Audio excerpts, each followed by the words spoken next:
Hello అండి. నా పేరు లక్ష్మి. నవల పేరు కన్నెవాగు కోడెనాగు. రచన పోల్కంపల్లి శాంతాదేవి గారు. కన్నెవాగు కోడెనాగు మొదటి భాగం. విష్ణు అక్క నందు పరిగెత్తుకు వచ్చి గాబరాగా చెప్పాడు, కన్నా కబడ్డీ ఆడుతూ గుడి మైదానంలో పడిపోయాడు అని. పిల్లలకి పాఠం చెబుతున్న వైష్ణవి దిగ్గున లేచి వాడితో పాటు పరుగుదీస్తూనే అడిగింది, ఎలా పడిపోయాడ్రా? ఎవరైనా తోశారా? దెబ్బలేమైనా తగిలాయా? దెబ్బలేం తగల్లేదక్క, ఎవరూ తోయలేదు.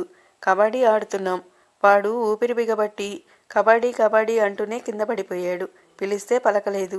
ఒళ్ళంతా చల్లగా చెమటలు కమ్మాయి. గుడి పూజారి గారి వరండాలోకి తీసుకెళ్లి పడుకోబెట్టాం. అమ్మగారు వాడి ముఖం మీద నీళ్లు చల్లినా కళ్ళు తెరవలేదు. వైష్ణవి వెళ్లేసరికి అక్కడ కన్నా స్నేహితులే కాక ఆ ఇరుగు పొరుగు నుండే వాళ్ళు కూడా గుమిగూడారు. పూజారి భార్య విసనకర్రతో విసురుతుంటే పూజారి ఏదో వైద్య సలహా ఇస్తున్నాడు. పిల్లవాడికి వాతం కమ్మినట్టుంది. పసుపు వాము కలిపి నూరి అరచేతులకి అరికాళ్ళకి మర్తించండి. అదిగో కన్నా పెద్దక్క వచ్చింది. గుంపు చీలి దారి ఇచ్చింది. ఆత్రంగా సమీపించింది వైష్ణవి.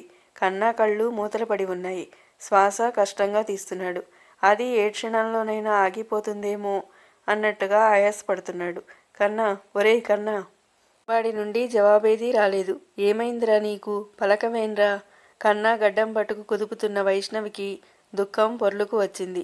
పసుపు వాము వైద్యం మళ్ళీ చెప్పబోయాడు పూజారి.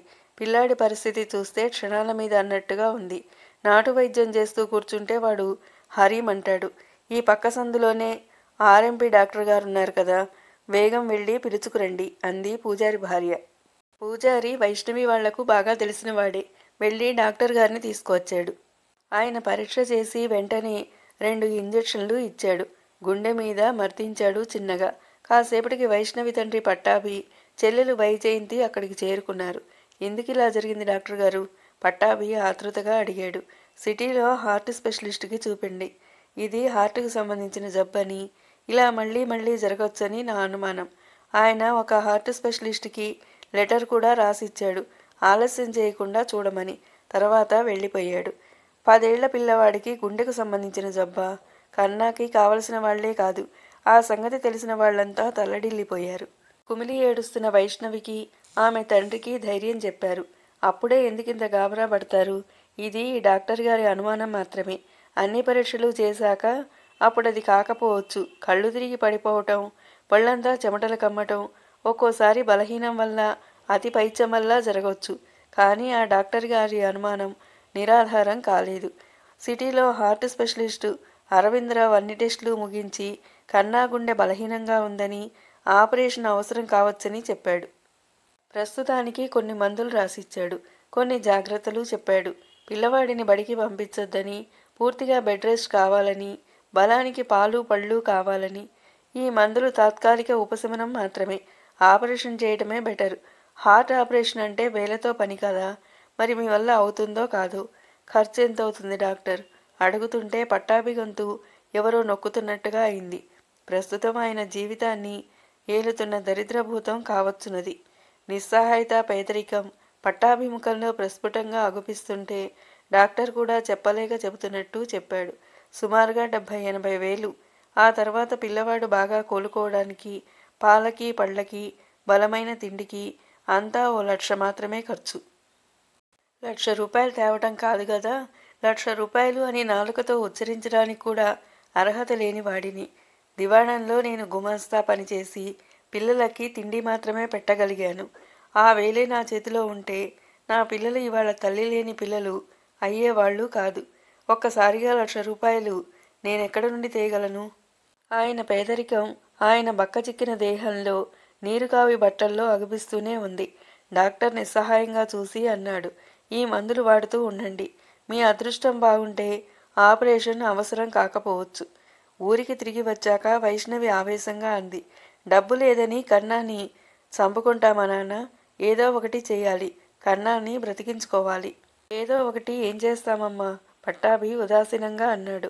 ఉన్న పొలం అమ్మేద్దాం. ఈ ఇల్లు అమ్మేద్దాం. పొలం అమ్మితే ఎంతొస్తుంది? 7-8 వేలు. అవి మీ ఇద్దరి పెళ్ళిళ్ళకని పెట్టాను. ఇక ఇంటికేం వస్తుంది? పాత ఇల్లు. ఏ ఏటికి ఆ ఏడు పడిపోతూనే ఉంది. 4-5 వేలు వస్తే అదే గొప్ప. కన్నాని చంపి ఆ పొలం అమ్మిన డబ్బులతో మేం పెళ్ళిళ్ళు చేసుకోలేం నాన్న. చిన్న కూతురు మరింత ఆవేశంగా అంది. కన్నా కోసం మేమేమైనా చేస్తాం. ఏం చేస్తారమ్మా ఆడపిల్లలు? నేను అక్క ఇంకా ఇంకా ట్యూషన్లు చెప్తాం. ఇంకా కావాలంటే ఎవరిళ్లలోనైనా పాచి పని చేస్తాం. మా శరీరంలో ప్రతి రక్తపు బొట్టుని డబ్బుగా మార్చుతాం. ఆ డబ్బుతో కన్నాని బ్రతికించుకుంటాం. ట్యూషన్లు చెప్పి పాచి పని చేసి ఎంత డబ్బు సంపాదిస్తారు? మీలోని ప్రతి రక్తపు చుక్కను డబ్బుగా మార్చినా ఎన్నటికీ ₹1,00,000 ఈ లోపల కన్నా ఏమయ్యేను? ఒట్టి అనుభవం లేని మాటలు. ఏదో ఒక ఉపాయం చూడు నాన్న. అమ్మని లేకుండా చేసినట్టే మాకు కన్నాని కూడా లేకుండా చేస్తావా? వైష్ణవి అన్న మాటకు బాణం దెబ్బతిన్నట్టుగా గిలగిల్లాడుతూ చూశాడు పట్టాభి. వైష్ణవి పెద్ద కూతురు, వైజయంతి రెండవది.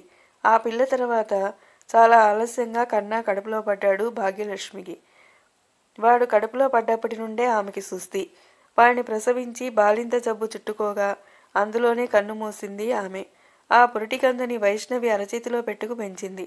అల్లారు ముద్దుగా పెంచింది. వాడికి గోపాలకృష్ణ అని పేరు పెట్టింది. రేపల్లెలో కృష్ణుడు పెరిగినంత అల్లరిగా అపురూపంగా పెరిగాడు. ఆ వాడకంతటికీ వాడంటే ముద్దు. తల్లి లేని వాడికి తలా కాస్త తల్లి ప్రేమ రుచి చూపిన వాళ్లే. వాడికిప్పుడు 10 ఏళ్ళు. కన్నాకు ప్రాణం పోయటం కోసం మీ అమ్మ తన ఊపిరినే పణంగా పెట్టిందన్న విషయం నేనింకా మర్చిపోలేదమ్మా. మీ అమ్మకంటే మీకంటే నాకు ప్రియమైన వాడు. వాడిని పోగొట్టుకోవాలని నాకు మాత్రం ఉందా? కానీ ఏం చేయను? అసక్తుడిని, అసమర్థుడిని వృద్ధస్వరంతో అన్నాడాయన. కన్నీరుబికిన ఆయన కళ్ల ముందు 9 ఏళ్ల క్రితం తమని విడిచి వెళ్ళిన భార్య కదలాడింది. వైజయంతి తర్వాత 10 ఏళ్లకి గాని మళ్ళీ నెల నిలవలేదు భాగ్యలక్ష్మికి. కడుపులో బిడ్డ రూపం దిద్దుకుంటున్న కొద్దీ భాగ్యలక్ష్మిలో ప్రాణవాయువు కొడిగట్టసాగింది. చివరికి కాన్పు కూడా కష్టమైంది. కొడుకే పుట్టాడన్న ఆనందం. భాగ్యలక్ష్మి మళ్ళీ ఊపిరిపోయకముందే చలితో జ్వరం. ఆ జ్వరంలోనే పురిటి జబ్బులు సంప్రాప్తించాయి. ఇంత కష్టపడి ఈ భూమి మీదికి తెచ్చిన తన ప్రతిరూపాన్ని ఈ చేతులతో పెంచాలని, తృప్తిగా వాడి ఆటపాటల్ని చూడాలని ఆమె ఎంత ఆరాటపడినా మృత్యువు తన చల్లని వల విసిరింది ఒకనాటి అర్ధరాత్రి సమయంలో. నెల రోజులైనా నిండక ముందే కన్నతల్లి లేని బిడ్డడయ్యాడు కన్న. కానీ ఇద్దరక్కలు వాడికి కన్నతల్లి లేని లోటు తెలియనీయలేదు. వాడంటే అంత అపురూపం ఆ అక్కలకి. వైష్ణవ్కి మరీ ప్రాణం వాడంటే. అలాంటి వాడికి ఏ లక్షాధికారులకో రావలసిన జబ్బు వచ్చింది. దొరసాని దగ్గర 30 ఏళ్లుగా పనిచేస్తున్నావు. ఆమె ఆస్తిపాస్తుల సంరక్షణలో అహరహరం శ్రమించి ఒక విధంగా చెప్పాలంటే నీ రక్తమాంసాలు ధారపోశావు. నీకిస్తున్న జీతం ముష్టి ₹300. కూలివాడు పొలంలో పనిచేసి తెచ్చుకుంటున్నంత కాదు. పిల్లవాడికిలా అయిందని సాయం చేయమని అడుగు. ఏమైనా సాయం చేయకపోతుందా అని సలహా ఇచ్చారు కొందరు పట్టాభికి. కీర్తిశేషులైన ఆ ఊరి జమీందారు భార్య అమృతవల్లి. అతి పిన్న వయసులోనే భర్త కాలం చేస్తే ఎస్టేట్ను అతి చాకచక్యంగా నిర్వహించుకుంటూ వస్తుంది. కోట్లు మూలుగుతున్నా అది సాదాసీదాగా ఉంటుంది. ప్రతి పైసా ఆచితూచి ఖర్చు పెడుతుంది. ప్రతి ఏటా జరిగే వేణుగోపాలస్వామి ఉత్సవాలకైనా 10 సార్లు లెక్కలడిగి అడిగిన దాంట్లో సగం మాత్రమే ఇస్తుంది. డబ్బు దగ్గర ఆవిడంత గట్టి మనిషి కాబట్టే భర్త పోయినప్పుడున్న ఆస్తిపాస్తుల్ని రెట్టింపు చేయగలిగింది. ఆమె దగ్గర గత 30 ఏళ్లుగా పనిచేస్తున్నాడు పట్టాభి. ఆ పని ఈ పని అని కాకుండా అమ్మగారు ఏ పని చెప్పినా నిర్వహిస్తూ నమ్మకమైన మనిషిగా ఆమె దృష్టిలో స్థానం సంపాదించుకున్నాడు. పట్టాభి అంటే ఆమెకెంత గౌరవం ఉన్నా డబ్బు దగ్గరికి వచ్చేసరికి ఆమె చెయ్యి బిగుసుకుపోతుందని పట్టాభికే కాదు, ఆ సలహా ఇచ్చిన వాళ్ళకి కూడా తెలుసు. కానీ ఏమో, తల్లి లేని పిల్లవాడికి ఇలా జరిగిందని తెలిస్తే ఆమె మనసు కరగదా? ఆమె తలుచుకుంటే ఈ ఆపరేషన్కి అయ్యే ఖర్చు ఓ లెక్క కాదు. ఆశ నిరాశల మధ్య ఊగిసలాడుతూనే దొరసాని దర్శనం చేసుకున్నాడు పట్టాభి. వచ్చిన కష్టం కన్నీళ్లతో చెప్పుకున్నాడు. అంతా విని ఆవిడంది, ఇంతదానికి అంత ఆ డాక్టర్లు అలాగే భయపడతారు. లేకపోతే ఇంత చిన్నపిల్లవాడికి గుండె జబ్బేమిటి? ఆపరేషన్ ఏమిటి? ఆపరేషన్ పేరుతో ఆ పిల్లవాడిని హరి వినిపించడానికి కాకపోతే ఆ మధ్య మా బంధువకాయన కడుపులో నొప్పని డాక్టర్ దగ్గరికి వెళితే కడుపులో గడ్డ ఉందని ఆపరేషన్కు అన్ని ఏర్పాట్లు చేశారట. ఆపరేషన్ అంటే ఈయనకి చచ్చేంత భయమేసి చెప్పా పెట్టకుండా పారిపోయి వచ్చేశాడట. ఏ ఆపరేషన్ లేకుండానే ఆయన ఇప్పుడు గుండ్రాయిలా తిరుగుతున్నాడు. ఈ మధ్యనే నాకు తెలిసిన ఒక ఆమెకు కడుపులో ఏదో ఉందని ఆపరేషన్ చేస్తే ఆవిడ ఆపరేషన్ టేబుల్ మీదే హరీమంది. నా సలహా ఏమిటంటే డాక్టర్లు చెప్పిందంతా వేదం కాదు. ఆ పసికూనకు ఆపరేషన్ చేయించటం అనవసరమంటాను. పిల్లాడికి వయసు వస్తుంటే గుండె బలహీనతలు అవి అన్నీ మాయమైపోతాయి. నువ్వు అనవసరంగా బెంగ పెట్టుకోకు. చల్లగా ఆ కబురు ఈ కబురు చెప్పిందే కానీ పైసా విదిల్చే సూచనే కనిపించలేదు. ఇంకేమంటాడు పట్టాభి? ఇంకేమని ప్రాధేయపడతాడు? కన్నీళ్లు కళ్ళలోనే కుక్కుకొని వచ్చేశాడు. దొరసాని ఇలా అనిందని తెలిసి ఆవురా ఎంత టక్కరిది అనుకున్నారంతా. అందులో ఒక ఆయన అన్నాడు కసిగా, ఆ ముసల్ది గట్టి చేసి ఎవరికి పెట్టిపోతుందట? ఉన్న ఆ ఒక్క కొడుకు ఒట్టి వ్యసనపరుడు, లంపటుడు. పెళ్ళి పెటాకులు లేవు. ఆ కొడుకే బుద్ధిమంతుడైతే ఇంకెంత గట్టి చేసేదో. కన్నాని ఎలా బ్రతికించుకోవాలన్న దిగులుతోటే మంచం పట్టాడు పట్టాభి. పక్షవాతం కూడా వచ్చింది. 300 రూపాయలు వచ్చే ఆ గుమాస్తా ఉద్యోగం కూడా పోయింది. ఆయన ఇన్నాళ్లు చేసిన సేవలకు ప్రతిఫలంగా ఓ 2000 రూపాయలు మాత్రం అందజేసింది అమృతవల్లి. 10th చదువాపేసిన వైష్ణవి 4-5 తరగతుల వాళ్ళకి ట్యూషన్లు చెబుతుంది. తండ్రి మంచం పట్టి ఉన్న ఆధారం కూడా పోయాక వైజయంతి కూడా BA మొదటి సంవత్సరంలో చదువు ఆపేయక తప్పింది కాదు. ట్యూషన్లు చెప్పటంలో అక్కకి సాయపడుతుంది. శ్రద్ధగా చెప్పటం వల్ల అక్కా చెల్లెళ్ళకి మంచి పేరు రావటంతో పాటు ట్యూషన్లు కూడా బాగా పెరిగాయి. ఇల్లు గడవటంతో పాటు కన్నా మందు మాకులకి ఇతర ఖర్చులకి ఆ ట్యూషన్ డబ్బులే ఆధారం. తరువాయి భాగం మరో వీడియోలో. మీకు మా వీడియో నచ్చినట్లయితే లైక్ చేయండి, షేర్ చేయండి, కామెంట్ చేయండి, అలాగే సబ్స్క్రైబ్ చేయండి. Thank you all.